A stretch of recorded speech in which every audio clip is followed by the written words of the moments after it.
Assalamualaikum warahmatullahi wabarakatuh. Halo semua, kembali lagi di podcast Lamas. Kali ini kita akan membahas tema yang cukup menarik nih, yakni terkait peranan logika mistika dalam sejarah. Nah, kali ini kita sudah bersama narasumber yang sangat menggemari dunia mistika dan juga berhubungan erat dengan sejarah nih, yakni Bapak Agung sebagai dosen sejarah di Prodi Pendidikan Sejarah Fakultas Ilmu Keguruan dan Pendidikan Universitas Jember. Nah, terkait tema tersebut nih Bapak, bagaimana pendapat Bapak sendiri mengenai tema yang akan kita bahas kali ini? Oke, baiklah. Terkait antara mistika dan juga sejarah dan korelasinya dan relasinya seperti itu, di sini saya membayangkan akan bisa cerita banyak hal nantinya kita ya di sini ya. Karena apa? Terkait dengan mistika itu sendiri tidak hanya terbatas pada ruang lingkup sesuatu hal mistik berupa benda, tetapi juga berkaitan dengan hal-hal gaib atas sebuah cerita maupun mitos-mitos yang kemudian tumbuh antara masyarakat kelas atas dan juga masyarakat kelas bawah. Nah, di sini tentunya nantinya mohon saya untuk nantinya diarahkan dan masih dibimbing seperti itu oleh host supaya nanti cerita saya masih sesuai dengan koridor yang diinginkan ya nantinya ya. Saya khawatirnya nanti akan begitu banyak yang akan saya ceritakan terkait hubungannya antara mitos dengan sejarah ini dan kenapa dan apakah penting perlu seorang sejarawan itu nantinya menggunakan mitos dalam sebuah historiografi seperti itu. Nah, ya, karena emang tema itu cukup sangat menarik ya Bapak untuk dibahas ya. Kalau menurut Bapak sendiri, sebenarnya apa sih urgensi kita untuk membahas tema ini? Oke, terkait urgensinya tentu seringkali kita masyarakat modernis kita pada masa sekarang ya, apalagi generasi Gen Z dan juga generasi Alpha sekarang berusaha untuk menolak atau istilahnya apa ya, tidak lagi percaya terhadap mitos-mitos yang tumbuh dalam masyarakat. Apalagi dalam keilmuan sejarah banyak sekali udah upaya-upaya untuk membuktikan atas suatu mitos. Nah, justru itu adalah menjadi sebuah kekuatan tersendiri bagi kita apabila dalam keilmuan kita dalam sejarah. Kenapa? Karena ada semacam apa ya, keresahan dalam diri saya apabila masyarakat di era modern saat ini tuh, apalagi orang yang bergelut pada sejarah itu mulai meninggalkan mitos-mitos seperti itu.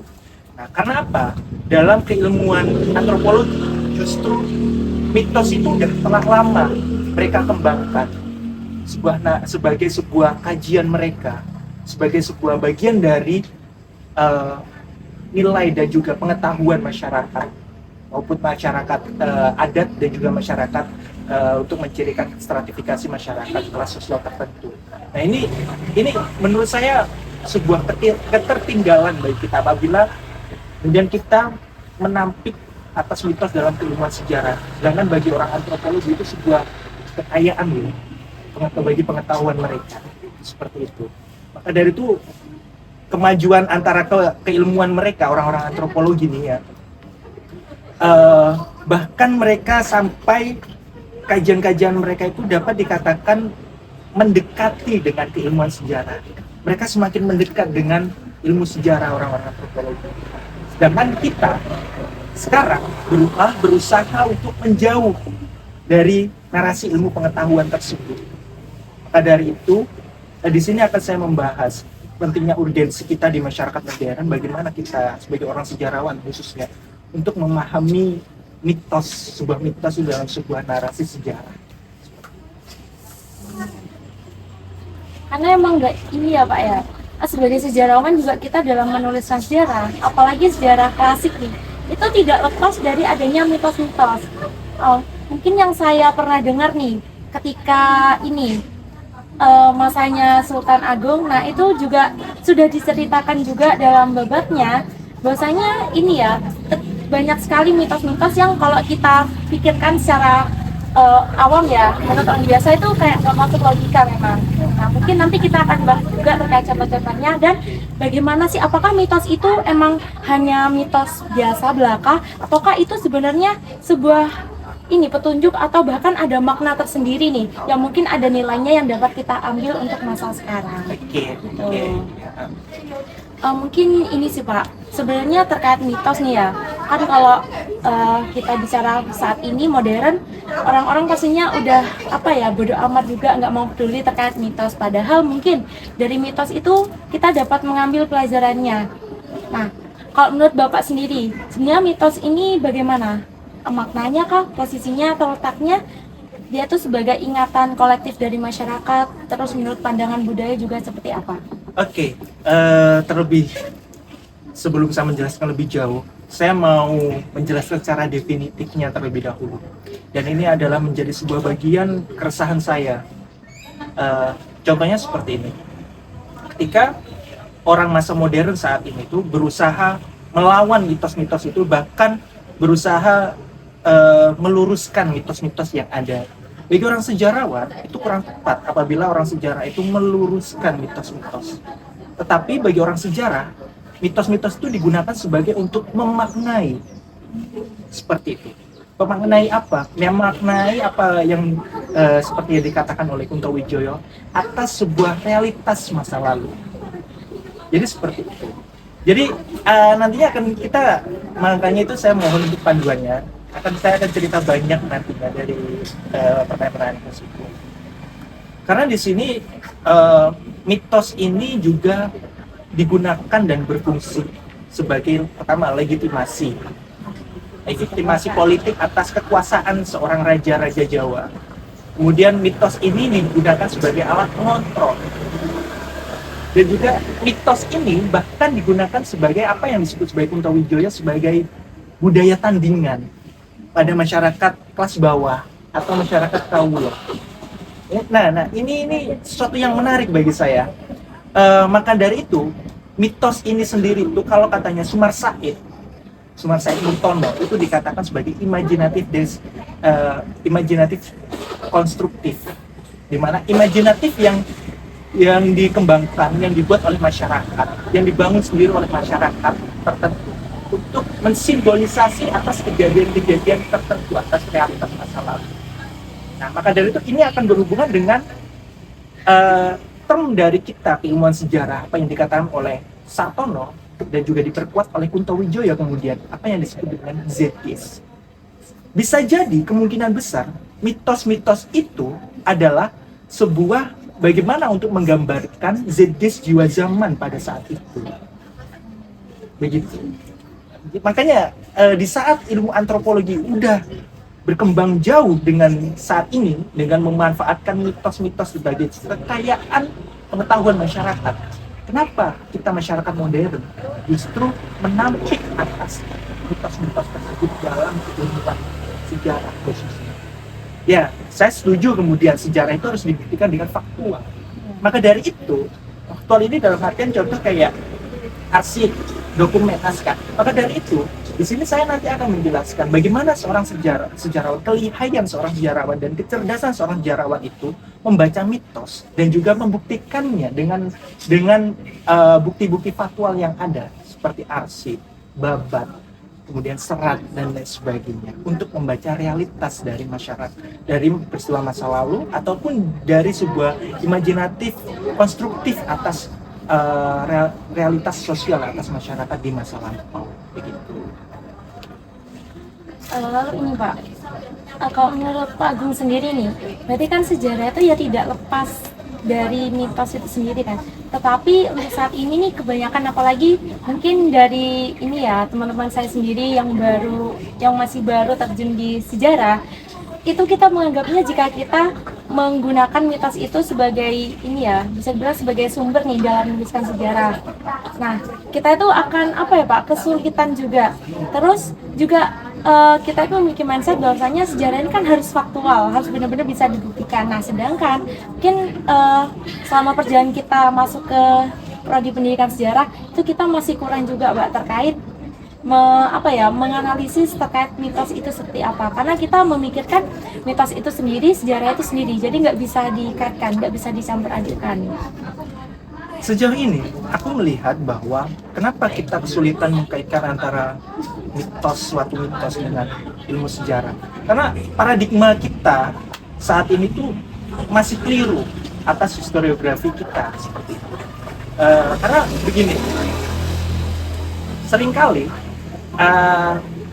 yang seperti saya katakan tadi itu, bahwa kita itu berusaha untuk meluruskan atas mitos-mitos tertentu, padahal seharusnya kita itu harus memaknai atas suatu mitos itu sebagai bagian dari realitas peristiwa masa lalu. Nah, mitos itu dalam ilmu sejarah tidak digunakan sebagai sumber tunggal, ya. Saya tekankan di sini, dia tidak digunakan sebagai sumber tunggal, dan dia tidak bisa digunakan sebagai sumber tunggal ataupun sumber untuk dilakukan sebagai kritik dalam metode sejarah. Maka dari itu kita masih memerlukan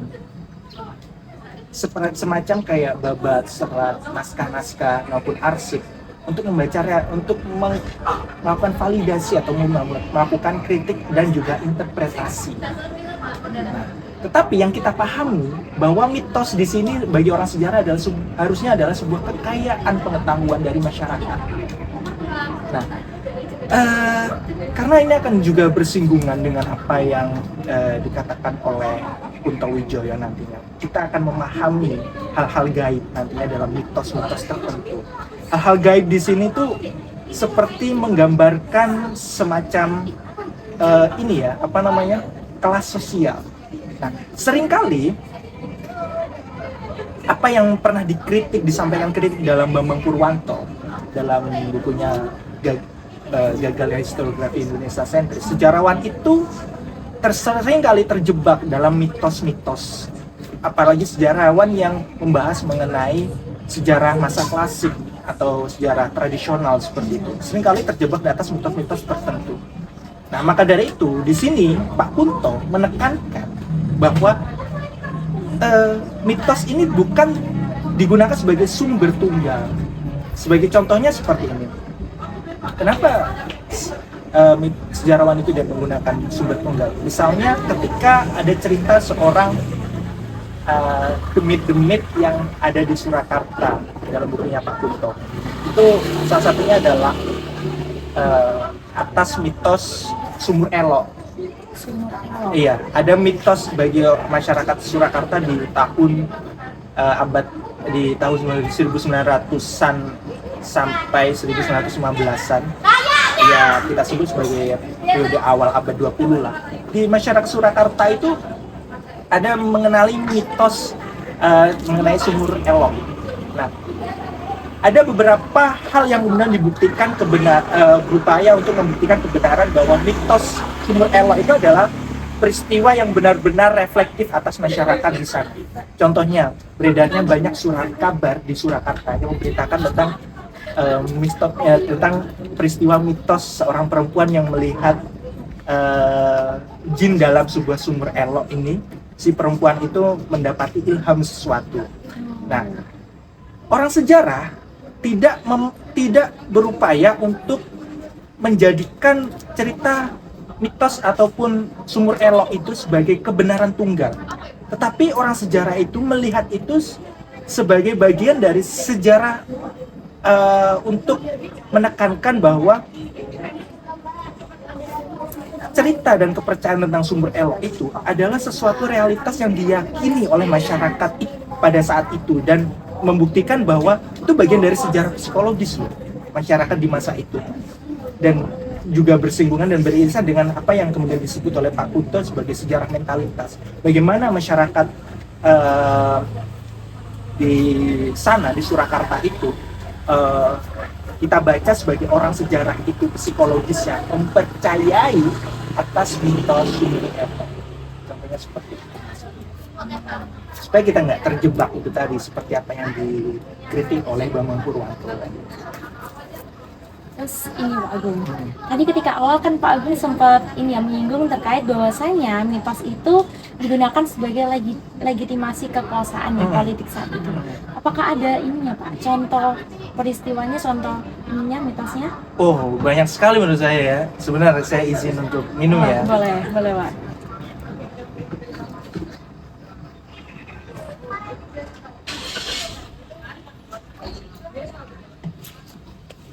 Jadi Benar. Mitos ini banyak sekali digunakan sebagai legitimasi kekuasaan raja seperti itu.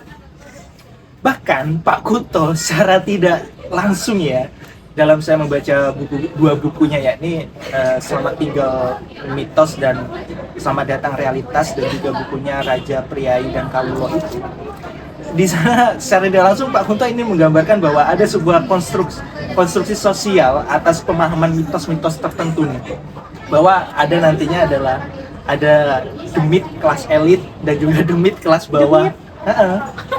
Dia menyinggung antara demit yang dipahami oleh seorang raja dan priai, dan juga demit yang dipahami oleh masyarakat kalangan bawah. Beda. Ada konstruksi sosialnya di sana. Jadi ada demit elit, ada demit pinggiran atau demit marginal, dia bilang seperti itu. Nah, ini contohnya seperti ini.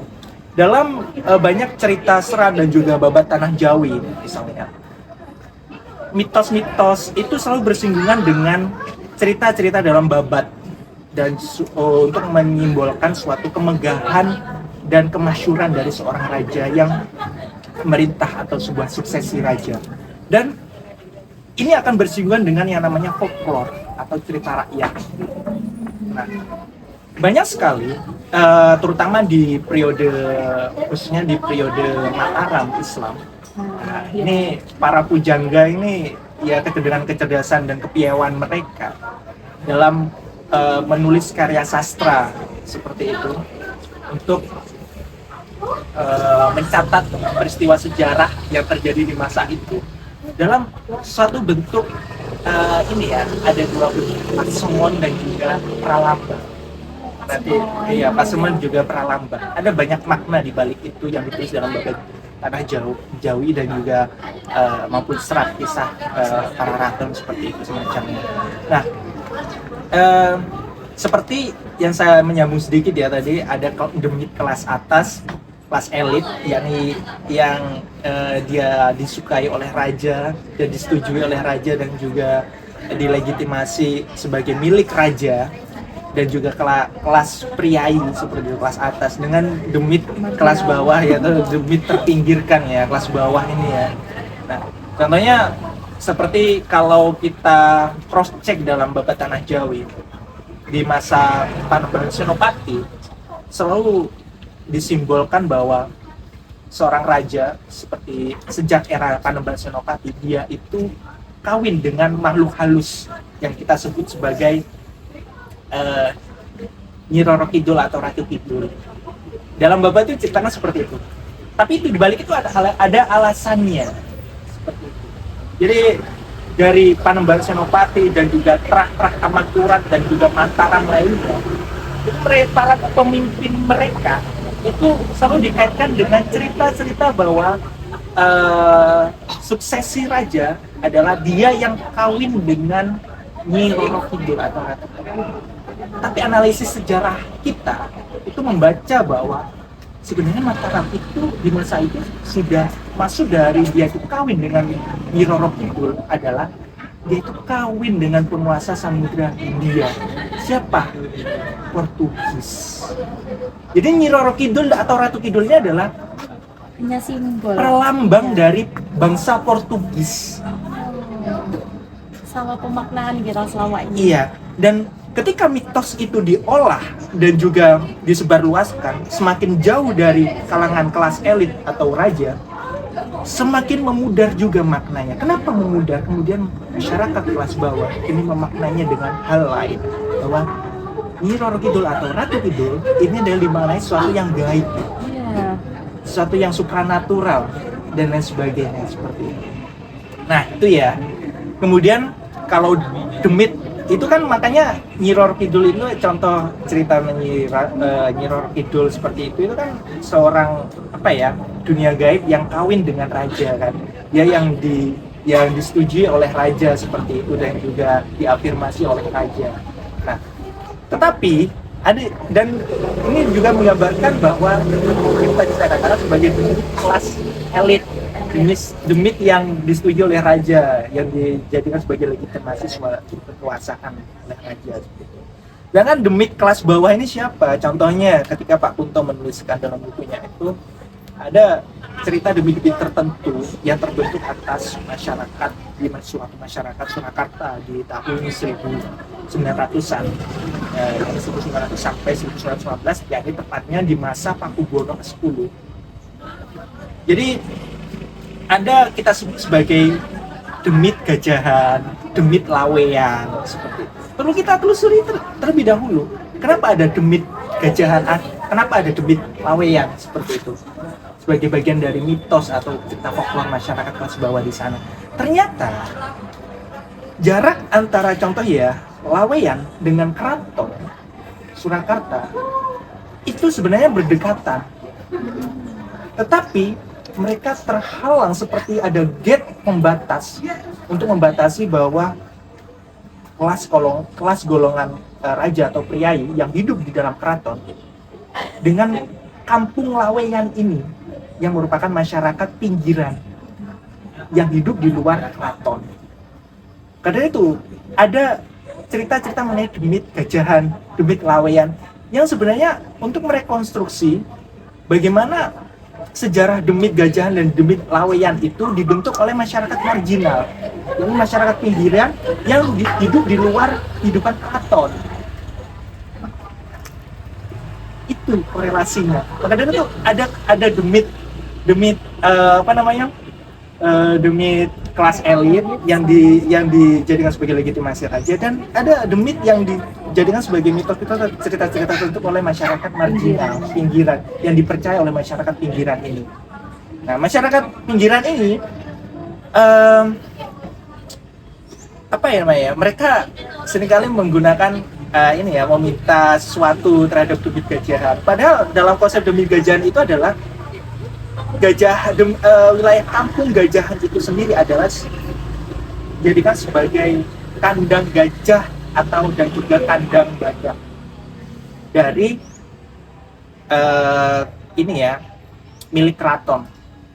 Jadi mereka itu minta dalam sebuah kampung gajahan, jin gajahan, demit gajahan, bla bla seperti itu. Saya minta begini.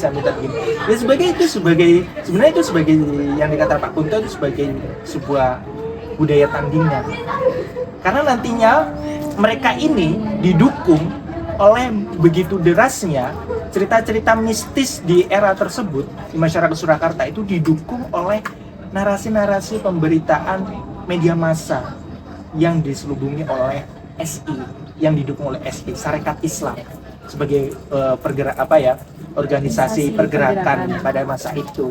Bahwa makanya nanti akan saya jelaskan di sini ada suatu perbedaan dari antara demit elit dan juga demit bawahan ini ya.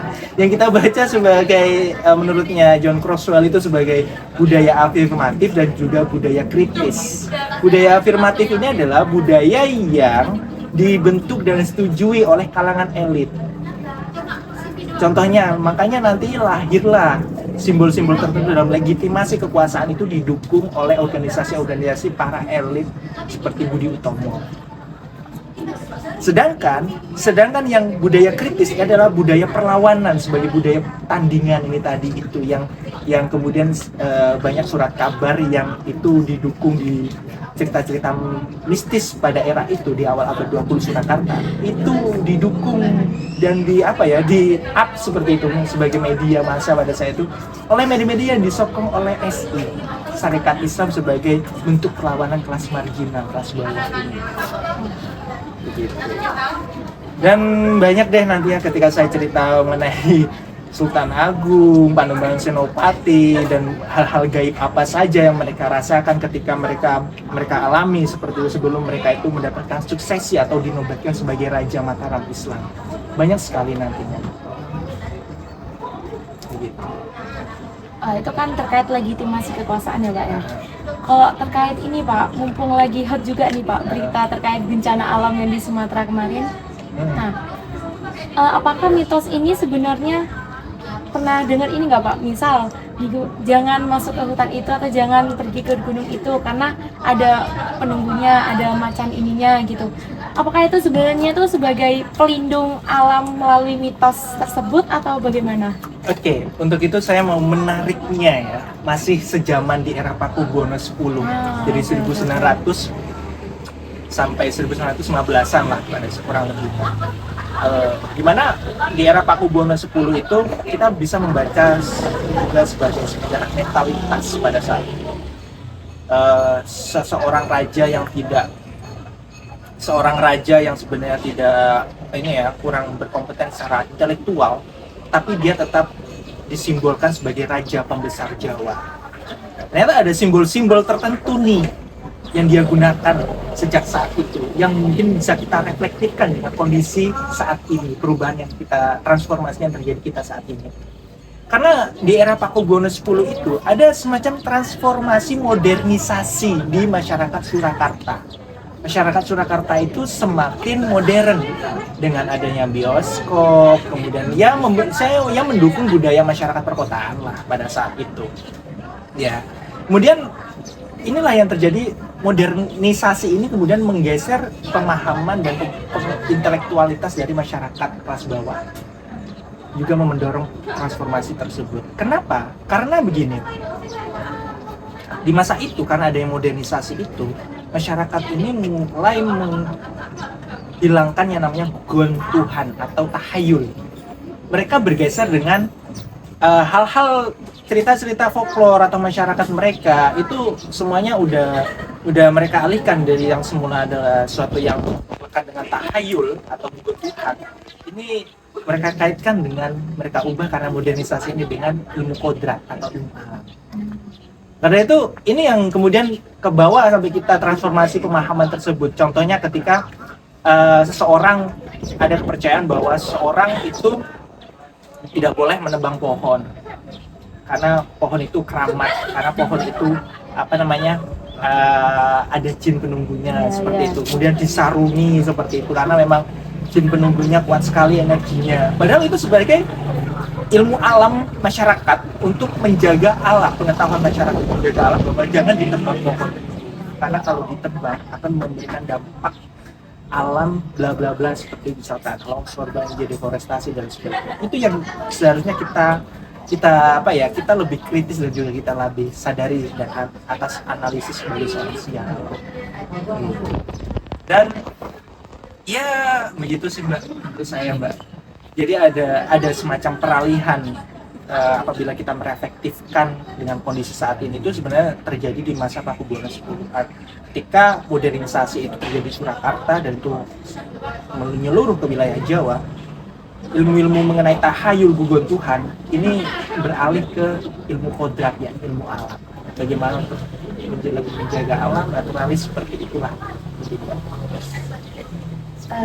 Terus ini Pak, kalau semisal nih, karena kan masyarakat saat ini udah nggak percaya mistis-mistis gitu ya. Nah, bisa kita lihat juga karena hilangnya kepercayaan itu, karena mereka lebih percaya ke ke logika, ke ilmu pengetahuan saat ini. Nah, salah satu dampaknya kan kayak mereka ini kurang menjaga dari lingkungan alamnya juga. Nah, kalau semisal mistis itu kita hidupkan lagi, kita dekat lagi, gimana sekarang itu bagaimana? Menurut saya itu perlu sebuah kehati-hatian ya, karena dalam batas keilmuan kita sejarah itu kita itu bukan untuk bertugas menghidupkan kembali ya seperti itu, tapi kita memaknai hal tersebut. Itu yang perlu kita tekankan ya, karena mitos-mitos dunia gaib dan itu bagian dari kekayaan pengetahuan masyarakat kita seperti itu.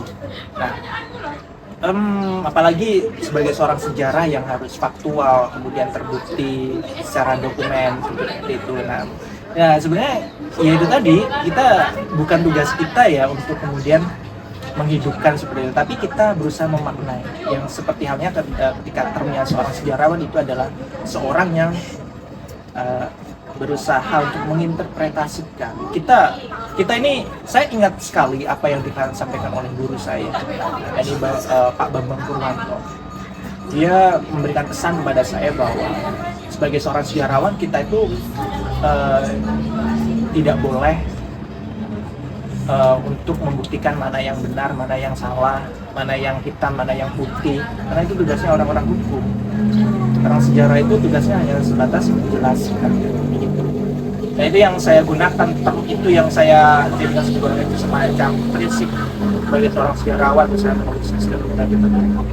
Nah karena kembali lagi bahwa mitos ini sangat penting untuk baca realitas masa lalu ya, dalam historiografi klasik atau historiografi tradisional, bahwa mitos, cerita rakyat, hal gaib itu selalu berkaitan dengan suksesi raja. Ketika misalnya contoh seorang raja yang dinobatkan sebagai Raja Mataram Islam, dia akan menerima yang namanya Wahyu Keprabon. Wahyu Keprabon itu bisa di cross check ya, definitifnya lebih spesifik lagi. Kali ini adalah Wahyu Keprabon itu adalah tanda-tanda ilahi atau takdir untuk menentukan siapa yang, jadi orang itu menggambarkan seperti pulung yang jatuh, semacam begitu kalau katanya Sumarsa Ibnu Tono, seperti itu. Nah, banyak sekali kisah-kisah seperti itu. Contohnya saya ambil ketika contohnya ketika Wahyu Keprabonnya ini ya, pembesar Mataram Islam di era awal, yakni di masa Ki Ageng Giring ini punya sahabat yang namanya Ki Ageng Pamanahan. Cerita itu ya. Nah, pada suatu ketika, kurang lebihnya begini, suatu ketika di Baba Jawa itu dituliskan Ki Ageng Giring pada saat itu sedang bekerja, sedang mencari kayu di hutan. Dia menitipkan 2 buah degan di rumahnya. Dia menitipkan kepada istrinya bahwa degan ini mengandung wahyu, siapapun yang meminumnya akan menjadi seorang pembesar raja, penguasa Jawa, seperti kurang lebih seperti itu dari pertama cerita itu ya. Kemudian ketika Ki Ageng Pamanahan ini berkunjung ke rumahnya Ki Ageng Giring, itu kan Ki Ageng Giring sedang ke hutan nih mencari kayu ya. Karena dia kehausan, dia di rumahnya Ki Ageng Giring melihat 2 buah degan. Nah, si Ki Ageng Pamanahan ini lantas karena merasa kehausan, lantas minum degan tersebut. Ketika Ki Ageng Giring mengetahui degannya diminum, Ki Ageng Giring merasa marah. Itu suatu bentuk ini loh, bahwa karena sebenarnya ada makna tersendiri di balik itu. Ada beragam makna. Salah satu 2 contohnya adalah cerita ini dijadikan sebagai paugeran untuk, karena pada kemudian hari untuk mendamaikan situasi tersebut, Ki Ageng Giring meminta untuk menikahkan salah satu anaknya dengan Panembahan Senopati, yang Ki anak dari Ki Ageng Pamanahan, supaya tetap mendapatkan jalur keturunan raja atau pembesar Jawa ini. Dan upaya untuk paugeran ini adalah upaya untuk mengontrol kondisi yang mungkin bisa terjadi konflik sosial di masyarakat kelas bawah. Maksudnya adalah siapapun rajanya, kalian harus tetap tunduk. Siapapun yang menjadi suksesi yang dinobatkan sebagai Raja Mataram Islam, kalian harus tetap tunduk pada raja kalian. Itu makna dari paugeran atau sebuah aturan tertentu. Nah, tapi dari cerita tersebut juga dimaknai sebagai suatu hal lain nih, sebagai pasemon. Kita sebut sebagai pasemon. Jadi kan paugeran, sekarang pasemon. Pasemonnya adalah bahwa sebenarnya 2 buah degan yang diminum ini adalah sesuatu itu. Iya, bukan degan. Suatu miliknya istrinya Ki Ageng Giring ya. Saya tidak bisa menjelaskan. Ya mungkin maksudnya itu. Bukan mungkin, tapi dimaknai oleh sejarawan itu. Dan degan ini juga dimaknai sebagai adegan. Nah, dari itu Ki Ageng Giring sampai sebegitu marahnya kepada Ki Ageng Pamanahan, yang menuntut dengan cara ini untuk mendamaikan situasi tersebut. Dia meminta anaknya Ki Ageng Pamanahan yang Panembahan Senopati untuk menikah dengan salah satu anaknya Ki Ageng Giring. Dan cerita lagi ya nih, masanya Sultan Agung, masanya Sultan Agung semakin kaya lagi cerita-cerita mitos dan hal kegaiban dengan berkaitan dengan suksesi Raja Jawa seperti itu. Contohnya nih dalam Babat, kita pahami bahwa ada semacam mistisme politik dan hedonisme. Kalau kata Pak Kunto itu disebut sebagai mistisme politik dan hedonisme atas kekuasaan raja dan budaya raja pada masa itu. Contohnya, ketika Sultan Agung kalah peperangan Batavia di tahun 1628 sampai 1629, tiba-tiba dalam Babat dia menceritakan loh sebagai seorang yang alim dan taat beragama. Contohnya, Sultan Agung Jumatan di Mekah. Wow, jauh banget. Gitu loh. Kira-kira kalau nalar kita sebagai orang era modern kan kita nggak nyampe itu. Gimana Sultan Agung itu Jumatan di Mekah. Kemudian Sultan Agung membangun masjid baru yang itu megah sekali sebagai simbol kekuasaan dia. Bahwa dia seorang raja pembesar Mataram. Untuk menandakan bahwa Mataram Islam di era dia itu yang paling sukses loh. Tapi itu raja ke dunia gaib dengan keislaman rekat itu di masanya Sultan Agung. Bahwa Sultan Agung dinarasikan dalam Babat itu sebagai apa ya, kalau Jumatan dia itu ke Mekah. Karena itu untuk mempertahankan kewibawaan dari seorang Sultan Agung yang sebelumnya di tahun 1628 sampai 1629 dia kalah perang Batavia itu tadi. Tapi tetap menjaga kewibawaan rajanya Mataram Islam ini. Jaga image. Sultan Agung tetap sholat Jumat di Mekah. Sultan Agung tetap berkontribusi membangun masjid yang megah seperti itu. Dan kemudian ini pada cicitnya. Contoh, ada lagi cerita-cerita atas cicitnya. Oh ya, tadi mengenai Pralambang belum saya jelaskan ya. Oh iya, perbedaannya. Iya, Pralambang. Contoh, tadi kan Pak Semon sudah saya sampaikan. Contohnya, Pralambang dalam naskah Babat Jawa, Tanah Jawi. Contohnya seperti ini. Ketika Pangeran Rapya atau bapak dari Sultan Agung ini ingin mempersiapkan tahta penerus Mataram Islam, dia sebenarnya mempersiapkan Sultan Agung seperti itu. Tapi ada kecemburuan sosial di dalam lingkungan keluarga. Jadi dari keluarga pihak Trak, Pangeran Martapuro yang dinilai oleh Pangeran Rapya itu kurang berkompeten untuk menjadi seorang raja. Makanya dia lebih milih Sultan Agung. Dalam Babat, Pangeran Rapya itu dikisahkan dia meninggal ketika beliau berburu dosa, yaitu diseruduk dan ditabrak oleh seekor banteng. Banteng di sini dimaknai kalau orang kita pikirkan ya saatnya, sebesar apa banteng yang menabrak Pangeran Rapya ya, sampai membuat Pangeran Rapya itu meninggal. Ternyata banteng ini adalah utusan dari keluarga permaisurinya sendiri, yakni dari ibunya Martapuro yang disuruh untuk membunuh Pangeran Rapya seperti itu. Dan akhirnya tapi itu kemudian ibunya Pangeran Martapuro ini terbukti salah, kemudian takhta itu diberikan kepada Sultan Agung. Kemudian itu ya Pralambang, contoh Pralambang. Nah, kan itu kan bersimbol dengan sesuatu yang gaib yang tidak bisa kita sampai sebagai nalar orang manusia, tetapi kita bisa memaknai sebuah kesaktian tertentu begitu kan kalau orang awam kan. Kemudian cerita mengenai contohnya Pak Semon dalam suksesi Amangkurat III. Ceritanya Amangkurat III dan juga Pangeran Puger. Iya, Pangeran Puger. Jadi ini menariknya begini, dalam Babat Tanah Jawi itu dikisahkan ketika Amangkurat II itu mangkat atau meninggal, Pangeran Puger itu mohon maaf ya, sebagai saya bilang bermaksud ini, tapi ini tertulis dalam Babat, maksudnya seperti itu. Ini bisa diuji sangat tertulis. Pangeran Puger ketika melihat mayat mayatnya Amakura II Bang wafat, dia melihat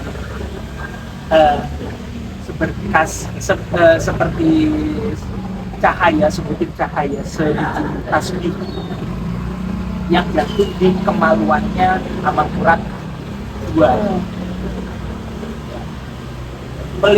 Tidak ada orang yang menyadari hal tersebut nih, hanya Pangeran Puger saja. Nah, Pangeran Puger lantas segera menghisap sebutir cahaya yang jatuh di kemaluannya Amakura II tadi itu. Itu adalah, kalau kita pahami yang tadi itu secara termnya, adalah sebuah wahyu ke Prabon tadi. Tapi sebenarnya pasemonnya adalah untuk menggambarkan betapa terhinanya suksesi atau cara yang dilakukan oleh Pangeran Puger untuk merebut tahta kekuasaan sebagai Raja Mataram Islam pada saat itu, karena dia harus menyingkirkan kemenakannya, yakni Amangkurat III. Ya, untuk menggambarkan sebiji tasbih yang jatuh ke malamnya itu, untuk mengisyaratkan bahwa sebegitu hinanya gitu loh cara yang dilakukan oleh Pangeran Puger, karena dia menyingkirkan kemenakannya karena dia bekerja sama dengan VOC pada masa itu. Dan banyak bahkan di era-era sebelum Mataram Islam, hal-hal dunia gaib, mistisme, demit seperti itu sudah lama digunakan untuk sebagai legitimasi dan simbolis suatu kekuasaan raja. Contohnya ketika dalam Babat Cirebon nih ya, ketika masa akhir pemerintahan Raja Pajajaran yang terakhir, dituliskan ada bahwa turun dua dewa yang meminta minyak hayat. Iya, sebuah minyak hayat untuk dikembalikan ke Kayangan. Nah, tetapi ini dimaknai kemudian untuk mengisyaratkan bahwa ada peralihan, bahwa masa Pajajaran itu adalah masa kekuasaan dalam Babat Cirebon tadi itu adalah masa terakhir pemerintahan kerajaan Hindu. Makanya dia minta para dewa itu untuk meminta minyak hayat tadi itu digantikan dengan pengaruh Islam nanti yang menguasai wilayah tersebut. Itu maksudnya. Karena kemudian dikaitkan ketika dalam Babat itu, dalam cerita Sandi Mega Babat Cirebon tersebut, para leluhur dan pendahulu melihat situasi tersebut, para leluhur dan pendahulu dari kerajaan Pajajaran, mereka lantas ingin turun ke bumi untuk memeluk agama Islam, tetapi dihalangi oleh para dewa. Ini seperti mengisyaratkan bahwa tidak bisa kawinnya antara pada saat itu kekuasaan kerajaan Hindu dengan kerajaan lahirnya karena pengaruh Islam nanti. Itu mengisyaratkan hal tersebut.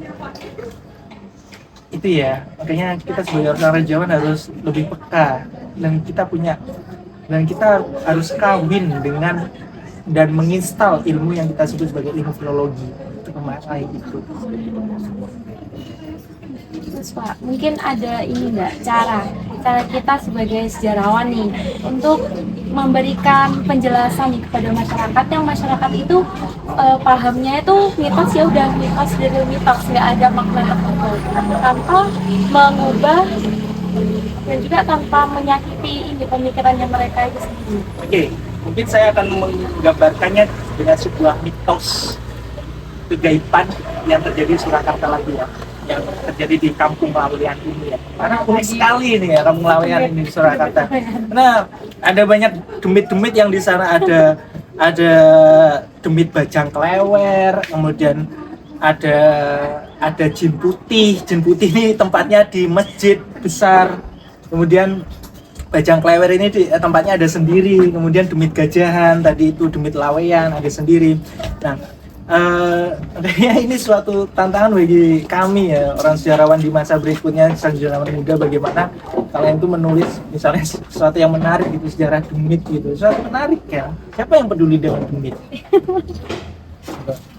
Dan demit itu bisa digunakan untuk membaca realitas sosial tadi itu loh, contohnya. Nah, terkait dengan cerita yang terjadi di Laweyan, menurut saya adalah begini.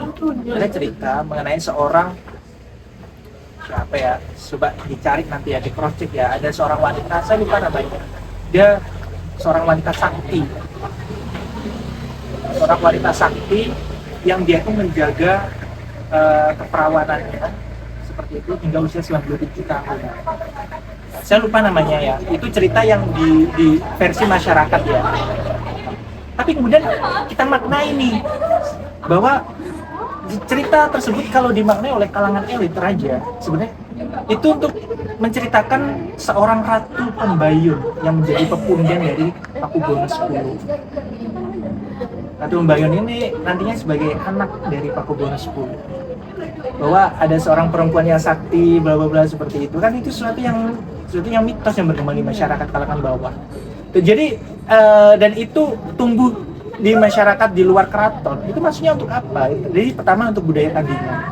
Yang kedua adalah untuk menyiratkan legitimasi kekuasaan bahwa wilayah Laweyah mau bagaimanapun tanah dan juga hak ekonominya milik raja. Sedangkan rakyat kelas bawah itu cuman dapat gaduhnya. Paham nggak?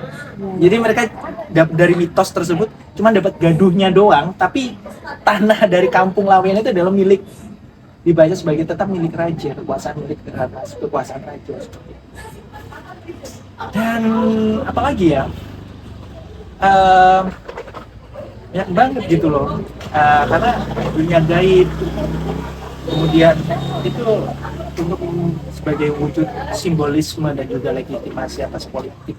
Makanya tadi saya sebutkan sebagai mistisme politik dan juga hedonisme. Karena begini contohnya, ada semacam budaya tandingan lagi nih, ketika ada di kampung, lagi-lagi di kampung Laweyan itu ya, ada mitos cerita dari seorang Gus Wayang. Gus Wayang ini dipercaya oleh masyarakat di sana itu memiliki saktian tertentu. Dia bahkan bisa mengetahui kapan matinya dia, seperti itu. Sebelum dicerita rakyat, dicerita masyarakat di sana itu disahkan bahwa si Gus Wayang ini sebelum meninggalnya dia dia itu memotong sebuah kayu, membungkusnya dengan kain mori putih, kemudian dia menggantungkannya bersama dengan ayam cemani hitam. Itu kan sesuatu yang mistisme kan, kalau kita pahami sebagai orang awam. Nah, sebenarnya itu sebuah bentuk budaya tanding, dan ketika sepeninggal Gus Wayang ini tadi, banyak masyarakat yang percaya atas keberkahannya dan meminta keberkahan dari si Gus Wayang ini. Aroma kayak gitulah. Sebenarnya itu dibaca oleh Pak Kunto itu sebagai budaya tandingan. Karena bagaimana seremonial kematian seorang tokoh, kemudian perkawinan seorang tokoh kelas raja dan juga priai, itu hanya dinikmati oleh kalangan keluarga keraton saja. Misalnya dalam sebuah budaya, dalam tradisi, dalam sebuah hiburan, dalam perkawinan seorang raja, keluarga kerajaan, ada namanya tayuban, ada pagelaran tayuban, yang itu yang mereka yang ikut merayakan itu dan ikut dalam kemeriahan tayuban dan juga pernikahan dan juga meninggalnya seorang raja, itu hanya para keluarga keraton, kemudian para abdi dalam, kemudian para sentana.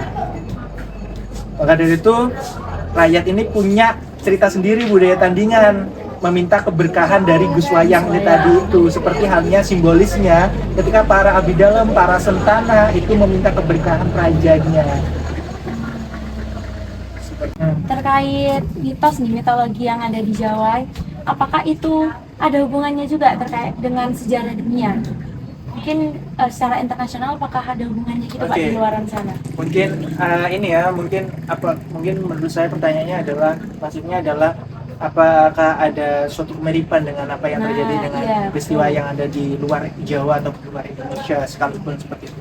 Karena begini, dalam suatu hal cerita-cerita kegaiban, suksesi seperti itu, dalam babat tanah Jawa itu kayak akan unsur maksud tersendiri yang saya jelaskan tadi itu. Bahkan berkaitan dengan yang kita kenal sebagai Exodus. Exodus ini kan sangat berkaitan dengan, kalau di luar Jawa ataupun di luar Indonesia itu berkaitan dengan ini ya, ketika seorang nabi diangkat menjadi seseorang, diangkat menjadi seorang nabi. Dia harus mengalami eksodus atau penderitaan, diasingkan, kemudian itu dan lain sebagainya. Dalam historiografi Jawa atau historiografi klasik itu tuh ada gitu loh. Dan dan selalu berkaitan dengan suksesi raja, siapa yang memerintah seperti itu sangat berkaitan dengan apa namanya ya, berkaitan dengan eksodus ini tadi. Misalnya contoh ketika Sultan Agung sebelum menjadi Nurbaca menjadi Raja Mataram Islam, dia juga mengalami loh eksodus itu tadi. Dia diasingkan, dia dijauhkan dari lingkungan keraton karena untuk menghindari intrik-intrik pembunuhan tadi itu dari para saudara dan keluarga kerajaan yang tidak setuju Sultan Agung dijadikan sebagai putra mahkota. Jadi para raja Jawa ini disimbolkan juga, mereka juga mengalami yang namanya eksodus tadi itu, pembuangan. Kemudian kalau yang ya eksodus itu digunakan, istilah eksodus itu digunakan oleh Bapak Sri Margana ya, bahwa untuk melambangkan simbol-simbol tertentu. Kemudian seorang suksesi raja-raja yang ada di Jawa. Jadi ada cerita peristiwa-peristiwa eksodus tersendiri. Contohnya kayak Sultan Agung tadi itu, dia sebelum dilantik sebagai Raja Jawa, sebagai Raja Mataram Islam, dia diasingkan dari lingkungan keluarga keraton. Kemudian dia harus mengembara, menimba ilmu, perdalam ilmu dan sebagainya. Yang sebenarnya tujuannya antara hal lain adalah salah satunya adalah untuk menghindari intrik pembunuhan yang sangat dekat dengan keluarga kerajaan atas. Karena itu ini berkaitan dengan apa yang kontekstual yang terjadi baru-baru ini nih, beberapa bulan yang lalu, ketika berkaitan dengan apa yang kita bahas tadi, seorang raja itu harus memiliki wahyu keprabon, harus menerima wahyu ilham dan lain sebagainya, suatu yang gaib kayak gitu untuk ini ya, atau bahkan dalam bentuk material seperti keris, bahwa keris ini nantinya turun kemana, ke siapa, bahwa dia yang akan menjadi seorang raja. Padahal keris, seringkali kita memaknai keris, sebuah keris, contoh sebuah keris sakti itu menandakan sebuah wahyu ilham atas tadi suksesi seorang raja. Itu sebenarnya dilambangkan bahwa keris itu kan ada sarungnya dan ada mata kerisnya. Sarungnya ini mencari kerisnya. Seperti itu dalam beberapa tatanan Jawa. Siapapun yang bisa menyatukan antara sarung dengan keris, dia akan menjadi raja. Makanya itu dalam digambarkan bahwa siapapun yang memiliki keris-keris yang memiliki kekuatan gaib tertentu, bahwa yang memegang keris itu dia akan menjadi seorang raja yang mewarisi keris tersebut. Nah sebenarnya maksudnya adalah seorang raja, sarungnya ini adalah seorang rakyat. Kemudian kerisnya ini adalah rajanya. Kemudian siapa yang bisa mengkawinkan antara hubungan kawulo dengan Gusti, antara rakyat dengan pemimpinnya, bahwa dia yang kemudian bahkan menjadi pembesar atas, dan dia layak sebagai pemimpin atas rakyatnya sendiri dan mesejahterakan rakyatnya. Itu maksudnya. Makanya ada simbol-simbol seorang raja, suksesi raja itu harus pewarisannya melalui keris tertentu kayak gitu. Kemudian kita baca dengan kontekstual ketika dualisme yang terjadi beberapa bulan yang lalu, ketika dualisme suksesi antara Pangeran Purbaya dengan Pangeran Hanggabehi yang terjadi di Kasunanan Surakarta, itu sangat kemudian sangat jauh dari tradisi. Mereka di antara mereka tidak ada yang yang mendapatkan wahyu keprabon, tidak ada yang melakukan tradisi atau ritual untuk ziarah terlebih dahulu kepada pembesar-pembesar Mataram seperti di Imogiri, seperti Sultan Agung, kemudian dan terah-terah dia seperti keluarga keraton dia. Tiba-tiba dia masing-masing mendeklarkan secara tergesa-gesa sebagai penguasa Kasunanan Surakarta yang selanjutnya seperti itu. Ini kan kalau kita baca bahkan secara historisnya, saya mempertanyakan nih bahwa dalam narasi sejarah kita kayak gitu, bahwa kerajaan-kerajaan di Jawa itu terpecah karena Divide et Impera kayak gitu ya kan kesimpulannya. Dan saya mempertanyakan, jangan-jangan Divide et Impera itu adalah bagian dari mitos. Kenapa? Jangan-jangan kerajaan-kerajaan Jawa terpecah di masa lalu itu justru karena intrik-intrik dan suksesi seperti ini, dualisme suksesi seperti ini yang terjadi, seperti yang jadi di Surakarta kemarin beberapa bulan yang lalu seperti itu. Ada dualisme seperti ini, jadi mereka terpecah kerajaan-kerajaannya kayak gitu. Makanya kita perlu mempertanyakan itu secara ulang kayak gitu loh. Jangan-jangan kita itu kerajaan-kerajaan kita itu terpecah bukan karena Divide et Impera deh, kayaknya karena ini faktor dualisme internal yang terjadi dalam lingkungan keluarga keraton itu sendiri kayak gitu loh. Nah, karena kita seringkali suka banget gitu menyalahkan pihak luar kayak gitu loh. Maksudnya kita gara-gara asing, kita gara-gara luar dan sebagainya. Kenapa sih kita nggak coba menghilami apa yang kenapa kita itu bisa terpecah, kenapa kita itu begini, kayak itu dan sebagainya. Yang kita ini merefleksikan diri sendiri gitu. Kenapa kita menyalahkan orang lain? Tapi kita sukanya menyalahkan orang lain kan, kayak gitu loh. Itu perlu dibaca ulang ya dan sejarah kita. Mungkin cukup deh itu aja sih Mbak. Ini nih Pak, ada closing statement nggak? Kan temanya sangat menarik nih kita bahas dari tadi terkait ternyata sejarah itu nggak bisa lepas juga dari mitos. Karena yang awalnya kita anggap sejarah berjalan sendiri, mitos berjalan sendiri, ternyata keduanya ini saling berhubungan dan bisa beriringan gitu. Ada closing statement mungkin dari Pak Agung? Mungkin closing statement saya adalah seperti mengingatkan ya, mengingatkan kembali lagi apa yang saya sampaikan di awal tadi itu.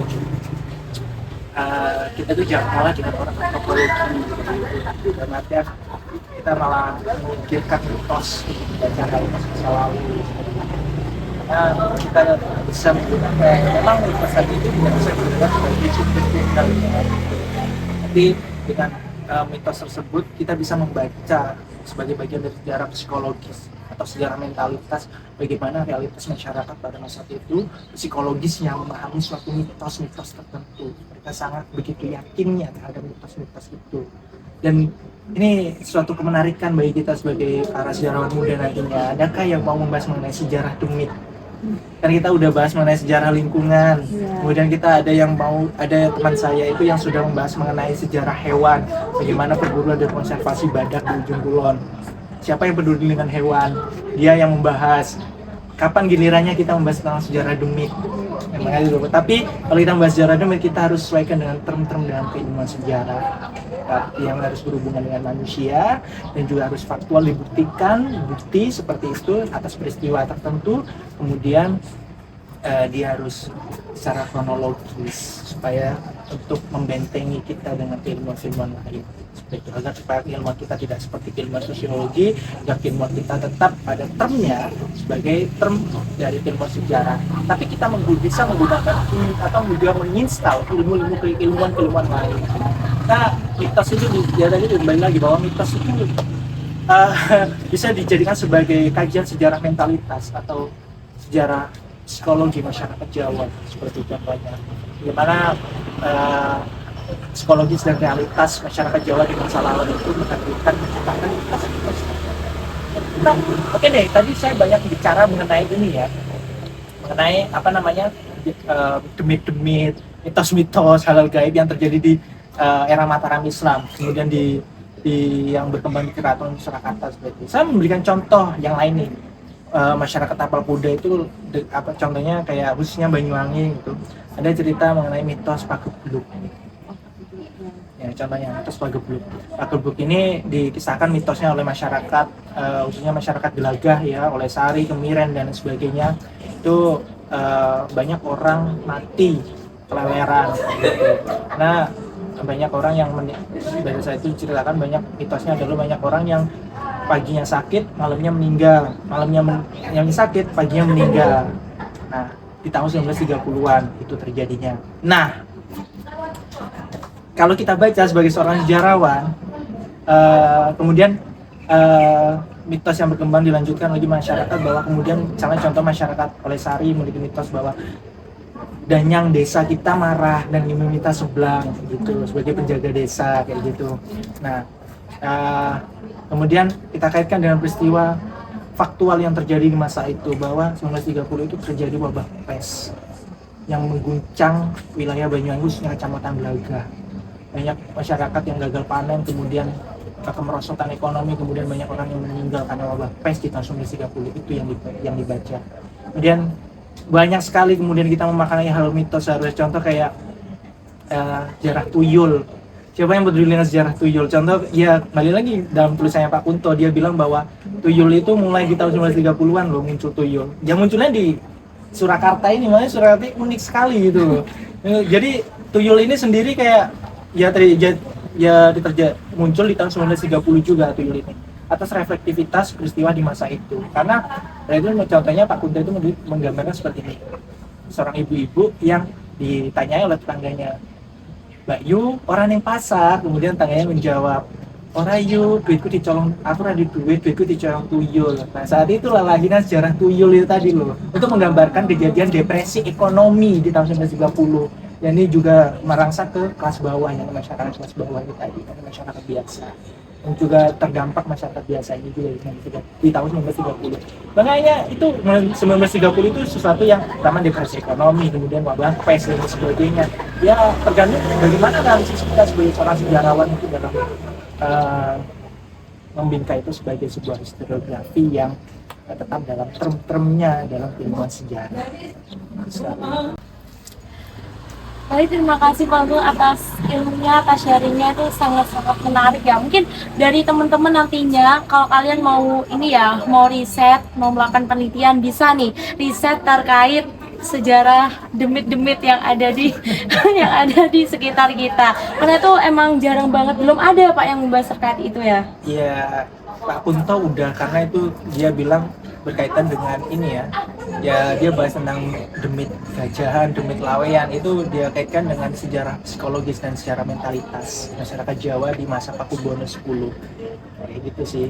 Tapi tantangan bagi sejarawan muda yang mungkin untuk mau membahas demit-demit yang ada di sekitar kita. Sebelum karena sebelum kita kemudian viral ya, sesuatu yang sebelum orang Depok itu suka yapingnya dengan kayak Buto Ijo, kemudian babi ngepet Tribon, kemudian Winardi mengaku Imam Mahdi dan lain-lain.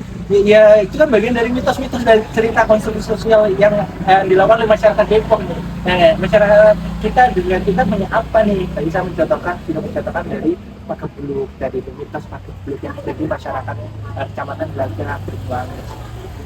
Nah, kita perlu ini ya, kelihayan kita sebagai seorang sejarawan dalam mencari sumber, kemudian mencari cerita-cerita mitos seperti itu untuk kita olah menjadi sebuah historiografi yang bagus dan tetap berpatokan pada term-termnya sejarah. Baik, terima kasih atas waktunya Pak Agung. Semoga apa yang menjadi pembahasan kita kali ini dapat bermanfaat buat teman-teman semua. Jangan lupa tonton di podcast kita selanjutnya teman-teman. Terima kasih. Wassalamualaikum warahmatullahi wabarakatuh. Waalaikumsalam warahmatullahi wabarakatuh. Terima kasih banyak ya Mbak. Terima kasih.